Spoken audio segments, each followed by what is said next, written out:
Hello नमस्ते and good welcome to my new video. म चाहिँ तपाईँहरूलाई 30 डे च्यालेन्ज भिडियो लिएर आइसकेको छु। मैले डे 1 को चाहिँ भिडियो हालिनँ, मैले हिजोदेखि नै स्टार्ट गरेको हुँ र आज चाहिँ मैले डे 2 भिडियो चाहिँ तपाईँहरूको लागि अपलोड गर्दैछु। डे 1 को भिडियो चाहिँ मैले स्टोरीमा मात्र हालेको थिएँ। आज डे 2 चाहिँ तपाईँहरूको लागि मैले भिडियो नै बनाएर हालौँ भनेर चाहिँ नि भिडियो बनाइरहेको छु।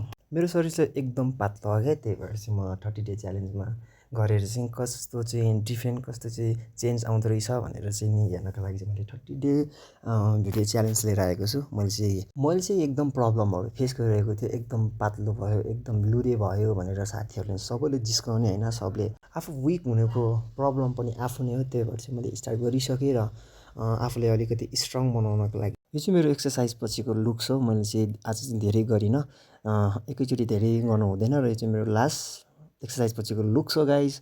Okay, thank you so much video हेरिदिनु भएकोमा। Okay, by by.